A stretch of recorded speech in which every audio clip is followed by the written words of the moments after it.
राजस्थान में इस साल के अंत में विधानसभा चुनाव होने हैं। अब ऐसे में बड़ी बड़ी राजनीतिक पार्टियां तैयारियों में जोर शोर से लगी हुई हैं। लेकिन इस समय देश में एक देश एक चुनाव को लेकर भी चर्चा काफी तेजी से हो रही है। अब ऐसे में सोचने और समझने वाली बात यह है कि संसद के विशेष सत्र में ये बिल लाने की बात हो रही है। अब ऐसे में आगामी विधानसभा के 5 राज्यों में चुनाव हैं। अब सवाल यह है कि लोकसभा और विधानसभा के चुनाव साथ में होंगे या फिर लोकसभा चुनाव समय से पहले। ये एक बड़ा सवाल है, लेकिन आने वाले समय में ये तस्वीर भी साफ हो जाएगी। दरअसल कुछ महीने में 5 राज्यों में विधानसभा चुनाव है, लेकिन इन 5 राज्यों में सबसे ज्यादा चर्चा का विषय राजस्थान है। उसकी कई वजह हो सकती हैं, लेकिन भाजपा और कांग्रेस जिस तरह से चुनावी बिसात बिछा रहे हैं, उससे ये समझा जा सकता है कि राजस्थान इतना जरूरी क्यों है। एक तरफ गहलोत सरकार सरकार रिपीट कराने की बात कर रही है, तो वहीं भाजपा सत्ता में वापस लौटने की हर संभव कोशिश कर रही है।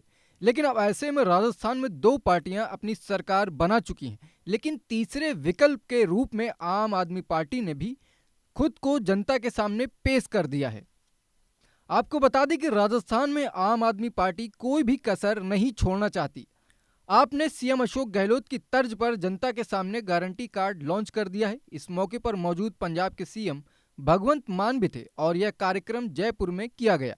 इस दौरान भगवंत मान ने कहा कि अरविंद केजरीवाल वादे नहीं करते, गारंटी देते हैं।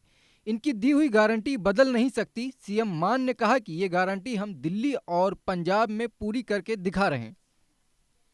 सीएम भगवंत मान ने कहा कि हमने दिल्ली में सबसे पहले शिक्षा की गारंटी दी। अब दिल्ली सरकार सरकारी स्कूल प्राइवेट स्कूल से बेहतर है।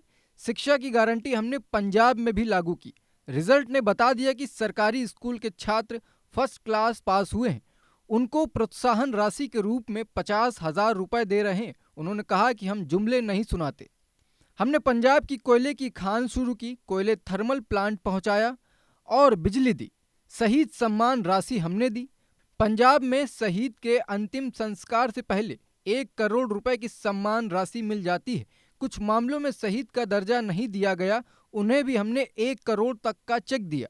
लेकिन इसके बाद ही केजरीवाल ने केंद्र सरकार को आड़े हाथ लेते हुए कहा कि 9 साल देश के पीएम होने के बाद PM Modi one nation one election पर वोट मांग रहे हैं।